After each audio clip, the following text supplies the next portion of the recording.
So welcome.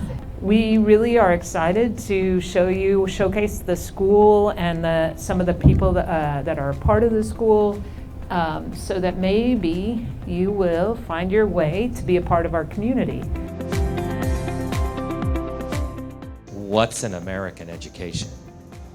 Because if you are coming from Guyana, it's different. Its frame is different, and its desired outcome for the kid is the same, but the process is quite different. And I think, the more you understand what this school is offering your kids, the more confident you can be in choosing to join us. And it's based on this idea that we identify the standards. What is it that we expect a kid in third grade to learn, to be able to understand, to be able to do?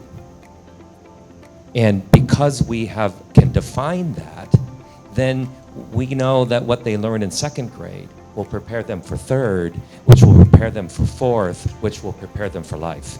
So we're middle schoolers at GIA. We will share some of our experiences at GIA because you're probably looking for a school that can support your child in all the important ways: academically, socially, physically, and emotionally. A place where they can grow, thrive, and get ready for the future. And let's be honest, the future is a little interesting. We're talking about a world where climate change is real and AI might be doing your child's job interviews. Here at our school, they're not only teaching us algebra and history, they're teaching us how to adapt, create, and problem solve. Like last week in science, my teacher, Ms. Hill, didn't just talk about chemical reactions and energy. She guided us to create space food. To understand why we're learning a concept makes all the difference in the world. We learn the stuff that's going to help us not only survive high school and university, but also thrive in the world.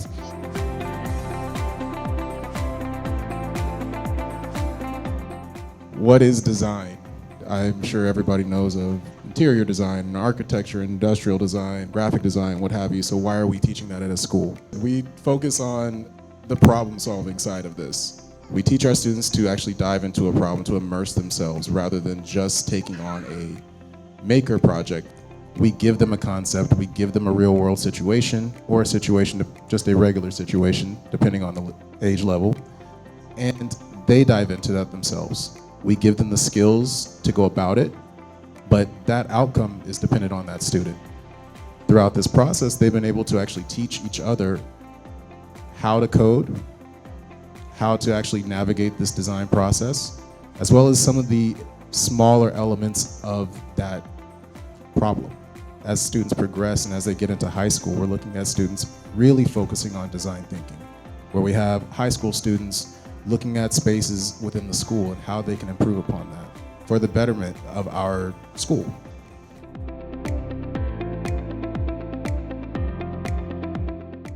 In the lower school, we have your usual academic programs. We have reading, we have math, we have science and social studies, and you will see a lot of group work here. We like to get the kids together and do collaborative learning. We also offer art, physical education classes, music classes. We have design classes for students in our 3rd, 4th, and 5th grade. We really focus on the importance of having a positive classroom experience. This is an after-school program. We have a teacher who comes in and works with kids twice a week doing after-school activities, doing cooking.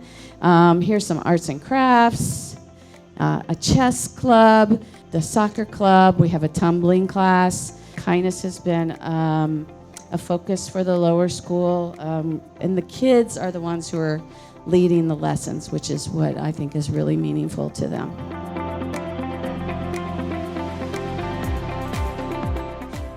Close your eyes and think about what your stereotypical thoughts are when you think of those grade 6 to grade 12 classrooms.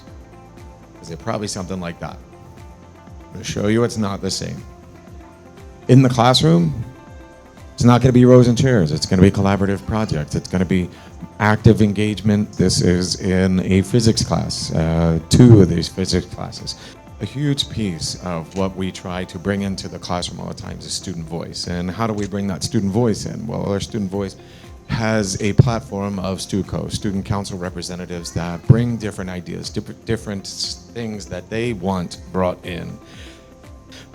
We also have Key Club. C Alpha is a platform that we use for our university and careers planning with our upper school counseling team. There's a multitude of avenues to get to wherever your child's end game is and passions take them. We want to help that.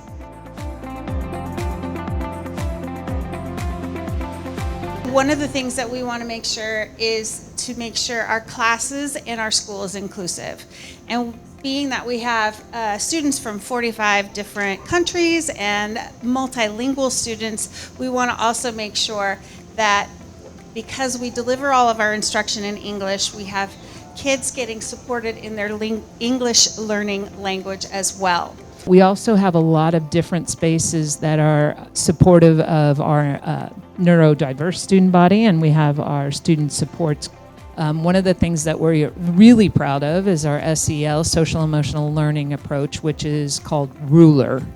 And what it is it's a little different than what you might think of. It's really about self-regulation, because one of the things we know in childhood development is kids are not taught how to self-regulate, how to identify when they're mad, when they're sad, when they're happy. And that helps them to really center themselves, to stop. They also have opportunities to reach out and say, I'm having a really hard time, I need to step away. And we call those meta moments. PTO supports the children, but even more so, we're really partnering with you as parents, finding ways that you can connect to other parents, ways you can volunteer, get involved in the school, ways that you can connect and have a good relationship with your child's teacher, and find ways that you can feel a part of a broader community, that you're not just dropping your child off and picking them up, that there's a bigger family. Now, since this is an international school, we have people from all over the world. You don't need an airplane to learn about different cultures here. You just need to walk down the hallway. I have many dear friends from Guyana, and I also have many friends from almost all the continents. I think it's really important to learn about different cultures and ways of thinking, especially in today's world where we're all connected. All right, parents, do any of you have kids who love sports, art, or music? Our school has amazing programs in all of these areas. The teachers, the students, the parents, and the PTO are wonderful. So that's what I love about GIA.